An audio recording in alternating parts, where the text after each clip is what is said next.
Hey guys, so today we will be talking about the units of men.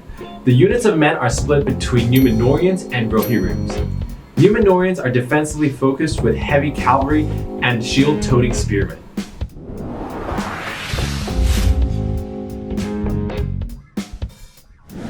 The Numenorean infantry are very similar to their rune infantry. They are typically specialized in killing horsemen. Unlike their eastern counterparts, they also carry shields, making them defensively focused. Other than their long spears though, their damage per attack is typically low. Okay, let's go see if their data will give us any surprises. Wow, damage and offense look pretty good. At least none of them are particularly bad. But now it looks like Dúnedain, Rangers of the North, and Rangers are the strongest in both damage and siege. And look at the other table. It is true that except for individual units, other speed is still very fast, which also shows that the dwarf units is really slow. HP in this faction unique tier 4 units are quite high, while the cataphracts and knights have a lower HP than them. Defense stats for guards of the tower are very high, though the other stats are more general. For defense, I still would use the dwarf units. As for the conscription, I saw a very outrageous thing. What is going on with the Swan Knights? Why do you need so many resources and time? Even if you are very powerful, having a lot of Swan Knights is still quite difficult.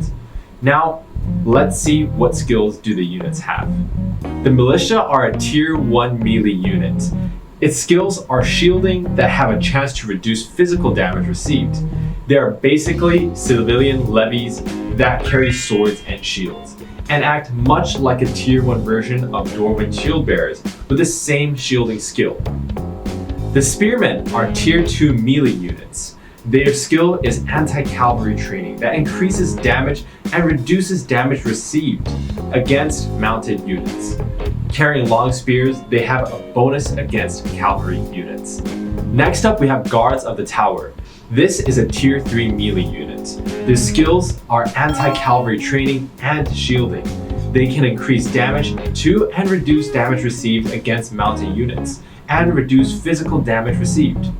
They are an elite infantry unit that are highly defensive spearmen carrying shields. They have both the shielding ability and the damage bonus against mounted troops. Alright, next up we have the Rangers, who are generally considered the weakest units in the Lord of the Rings Rise to War game, except for their tier 4 Arnor cousins. They are quite strong. Rangers and Dúnedains are supposedly high-speed anti-archer melee combatants. So what's the problem with them? They're so squishy that once they inevitably run into the enemy infantry formation between them and the archers, they get ripped to pieces. Just like orc stalkers, but without the help of mountain trolls to drag attention away from them. Now the Rangers are a tier 2 melee unit. Their skills are Bullseye that can increase damage and prioritizes ranged targets. They are quite the archer harassment unit that are both available to the Numenoreans and the Rohirrim units.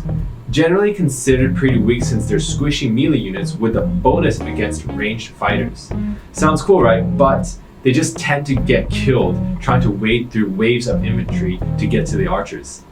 Next we have the Dúnedain, who are a tier 3 melee unit. Their skills are Bullseye and Gracefulness. They can increase damage and prioritize ranged targets and reduce damage received from ranged units. They are archer harassment units that are available to both Numenoreans as well as Rohirrims. They are better than the Rangers, but that isn't saying much. They still drown in waves of infantry when trying to attack the archers. If you want to kill an archer line, get a unit that actually makes it to stabbing range. That being said, they do have a use: countering extreme tier 4 archer spam. They're still likely to get massacred, but they'll take enough archers down to make it an economically viable option, since tier 3 Dúnedains are cheaper than tier 4 knife ear arrow clouds. Ironically, using them as a tier 3 archer spam might make it less worth the trouble. Next up we have the Rangers of the North. They are a tier 4 ranged unit. Their skills are swiftness and counterattack. They can evade the first attack, and when hit by enemies' normal attacks within range, they can perform a counterattack to the enemies. They are a shock infantry unit unique to Arnor. Unlike their Dundane buddies, they're actually pretty tough while still being fast. Ironically, they can protect archers. They have a command stat of 50, meaning you can only get 50 Northmen compared to 100 of any other infantry per command point. Now onto the Numenorean heavy cavalry. They are extremely straightforward and heavily armored cavalry, tough and still pretty fast. The horsemen are a tier 1 melee unit. Their skills are mounted, which can reduce damage received. It's exactly what it says. It's a guy on a horse, just like the evil cavalry and the Rohirrim cavalry. Next are the knights, a tier 2 melee unit. Their skills are mounted and full protection. A rarity among tier 2 units with these two skills rather than one. They get both the damage resistant bonus of the mounted and the melee resistant of full protection, thanks to their heavy plated armor. The Cataphract are a tier 3 melee unit. Their skills are the same as the knights, armored cavalry, clad from head to horse in armor. These guys are very hard, even like the Swan Knights, who are tier 4 Gondor unique armored cavalry. And finally, we have the Swan Knights. They are a tier 4 melee unit, and their skills are mounted and shielding. Both can reduce damage received, and it is the unique armored cavalry of Gondor. They are extremely tough elite horsemen. Today we have finally talked about the Numenoreans, and in the next video we will talk about the other men factions. See you next time.